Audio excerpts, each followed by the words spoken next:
ആകാശവാണി. നമസ്കാരം. പ്രത്യേക വാർത്താ ബുള്ളറ്റിൻ വായിക്കുന്നത് നിരഞ്ജന. രാഷ്ട്രപതി ദ്രൗപദി മുർമു നാളെ ഒഡീഷ നിയമസഭയെ അഭിസംബോധന ചെയ്യും. MLA ആയി രാഷ്ട്രീയ ജീവിതം ആരംഭിച്ച ശേഷം രാഷ്ട്രപതിയായി ശ്രീമതി മുർമു ഒഡീഷയിൽ തിരികെ എത്തുന്ന ചരിത്ര ദിവസം കൂടിയാണ് നാളെ. 2030 കോമൺവെൽത്ത് ഗെയിംസിന് ഇന്ത്യ വേദിയാകും. ഗ്ലാസ്ഗോവിൽ നടന്ന യോഗത്തിലാണ് ഗുജറാത്തിലെ അഹമ്മദാബാദിനെ വേദിയായി പ്രഖ്യാപിച്ചത്. ഇതിനു മുമ്പ് കോമൺവെൽത്ത് ഗെയിംസ് 2010 ന്യൂഡൽഹിയിൽ വേദിയായിട്ടുണ്ട്. അഹമ്മദാബാദിനെ വേദിയായി തിരഞ്ഞെടുത്തതിൽ പ്രധാനമന്ത്രി നരേന്ദ്രമോദി സന്തോഷം പ്രകടിപ്പിച്ചു. അയോധ്യയിലെ ധ്വജാരോഹണ ചടങ്ങുമായി ബന്ധപ്പെട്ട് പാകിസ്ഥാൻ നടത്തിയ പരാമർശത്തെ ഇന്ത്യ രൂക്ഷമായി വിമർശിച്ചു. അയൽ രാജ്യങ്ങളെ തിരുത്താനുള്ള ധാർമ്മികത പാകിസ്ഥാനില്ലെന്ന് വിദേശകാര്യ മന്ത്രാലയ വക്താവ് രൺധീർ ജയ്സ്വാൾ പറഞ്ഞു. ഇത്തരം പരാമർശങ്ങളെ ഇന്ത്യ നിരസിക്കുന്നതായും അദ്ദേഹം വ്യക്തമാക്കി. ആധാർ ഡേറ്റാബേസിന്റെ കൃത്യത നിലനിർത്തുന്നതിന് മരിച്ച വ്യക്തികളുടെ 2 കോടിയിലധികം ആധാർ നമ്പറുകൾ നിർജീവമാക്കി UIDAI. സംസ്ഥാനങ്ങൾ, കേന്ദ്രഭരണ പ്രദേശങ്ങൾ എന്നിവയുടെ രജിസ്ട്രാർ ജനറലിൽ നിന്നാണ് UIDAI ഈ ഡേറ്റ ശേഖരിച്ചത്. മരിച്ച വ്യക്തിയുടെ തിരിച്ചറിയൽ രേഖകൾ ഉപയോഗിച്ച് തട്ടിപ്പ് നടത്തുന്നത് തടയുന്നതിനാണ് നടപടി.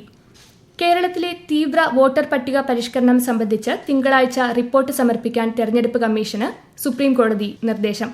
SIR-നെതിരെയുള്ള കേരളത്തിന്റെ ഹർജി പരിഗണിക്കവെയായിരുന്നു കോടതി റിപ്പോർട്ട് തേടിയത്.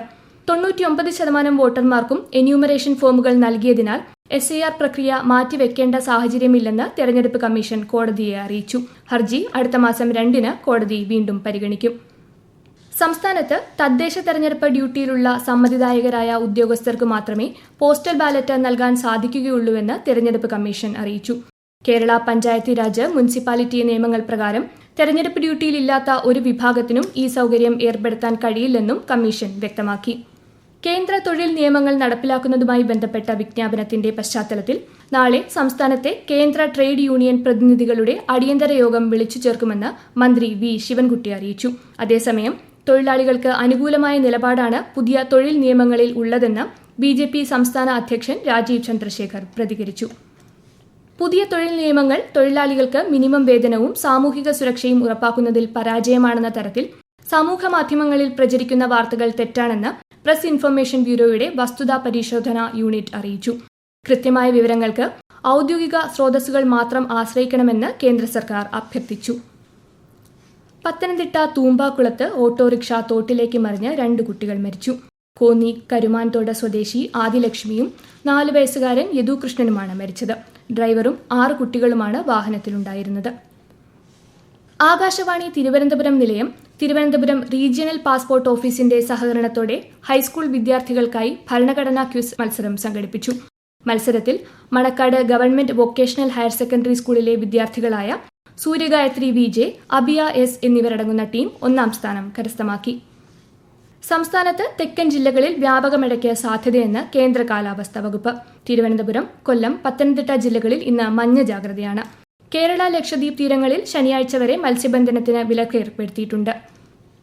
ഗുവാഹത്തിയിൽ നടന്ന 2ാം ടെസ്റ്റ് ക്രിക്കറ്റിൽ ഇന്ത്യക്കെതിരെ ദക്ഷിണാഫ്രിക്കയ്ക്ക് ജയം. 408 റൺസിന് ഇന്ത്യയെ പരാജയപ്പെടുത്തിയ ദക്ഷിണാഫ്രിക്ക 2-0 പരമ്പരയും സ്വന്തമാക്കി.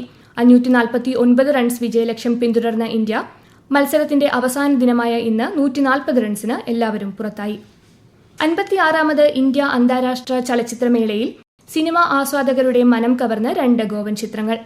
നിതീഷ് പാരീസ് സംവിധാനം ചെയ്ത വൈമാനിക്, സോഹം ബെൻഡെയുടെ സീറോ ബൾബ് എന്നിവയുടെ പ്രദർശനം ഇന്ന് നടന്നു. ഹോങ്കോങ്ങിൽ വൻ തീപിടുത്തത്തിൽ 13 മരണം, 15 പേർക്ക് പരിക്കേറ്റു. തായ്പോയിലെ പാർപ്പിട സമുച്ചയത്തിലായിരുന്നു അപകടം. 2 പേരുടെ നില ഗുരുതരമാണ്. പ്രധാനമന്ത്രി നരേന്ദ്രമോദി ആകാശവാണിയിലൂടെ ജനങ്ങളുമായി ആശയങ്ങൾ പങ്കുവയ്ക്കുന്ന പ്രതിമാസ റേഡിയോ പരിപാടി മൻ കി ബാത്ത് ഈ ഞായറാഴ്ച രാവിലെ 11 മണിക്ക്.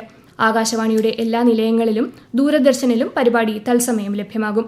മൻ കി ബാത്തിലേക്കുള്ള ആശയങ്ങളും നിർദ്ദേശങ്ങളും മറ്റന്നാൾ വരെ 1800-11-7800 എന്ന ടോൾ ഫ്രീ നമ്പറിലൂടെ അറിയിക്കാം. ലോകത്തിലെ ഏറ്റവും വേഗത്തിൽ വളരുന്ന ആഭ്യന്തര വ്യോമയാന വിപണികളിൽ ഒന്നാണ് ഇന്ത്യയെന്ന് പ്രധാനമന്ത്രി നരേന്ദ്രമോദി.